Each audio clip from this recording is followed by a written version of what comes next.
પ્રાંતિજ ખાતે ભાજપ કાર્યાલય મંત્રીના હસ્તે ખુલ્લું મૂકવામાં આવ્યું। અત્યારે 2024ની લોકસભા ચૂંટણીનો માહોલ જામ્યો છે, ત્યારે દરેક પક્ષના નેતા અને કાર્યકરો મતદારોને રીઝવવા માટે પ્રયાસ કરતા જોવા મળી રહ્યા છે। ચૂંટણી માટે પક્ષ દ્વારા નિયુક્ત થયેલ ઉમેદવારો ફોર્મ ભરી ચૂક્યા છે।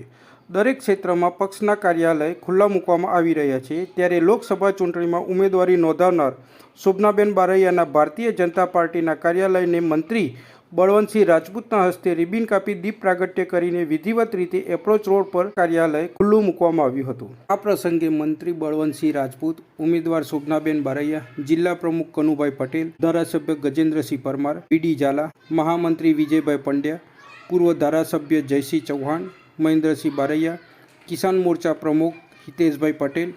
લોકસભા વિસ્તારક નરેન્દ્રસિંહ, સાબરકાંઠા બેંકના પૂર્વ ચેરમેન મહેશભાઈ પટેલ તથા પાર્ટીના તમામ કાર્યકરો વિપુલ પ્રમાણમાં હાજર રહ્યા હતા અને શોભનાબેનને જંગી મત અપાવી વિજયી બનાવવા આહવાન કરવામાં આવ્યું હતું। વિશ્વની સૌથી મોટી પાર્ટી ભારતીય જનતા પાર્ટીએ અમારા બેન શ્રી શોભનાબેનને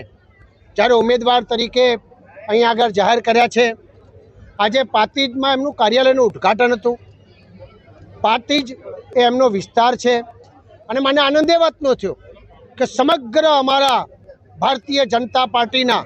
બધા જ કાર્યકરો અને તમામ હોદ્દેદારો આજે આગળ ઉપસ્થિત છે। બધાએ મન મૂકીને જવાબદારી લીધી છે કે શોભનાબેનના મોટો વિસ્તાર છે, એમના 2300થી વધારે બૂથ છે,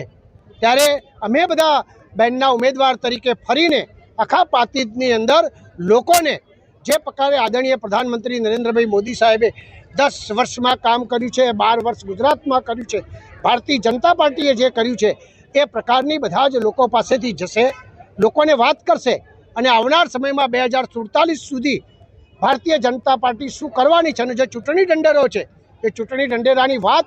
પણ લોકો સમક્ષ મૂકશે અને લોકોને એમ કહેશે કે વિશ્વમાં આપણે ત્રીજી મહાસત્તા જ્યારે બનવા જઈ રહ્યા છીએ, ત્યારે ઇકોનોમીની દ્રષ્ટિએ પણ આપણે મહાન બનવા જઈ રહ્યા છીએ, ત્યારે વિશ્વબંધુ સમગ્ર વિશ્વને સાથે રાખીને આપણો ભારતનો વિકાસ આપણે કરવા જઈ રહ્યા છીએ, ત્યારે લોકો પાસે બેન શ્રી માટે ભારતીય જનતા પાર્ટી પાસે વોટ માગીને બેન 5 લાખથી વધારે વોટ જીતે એ પ્રકારની વ્યવસ્થા કરવાના છે।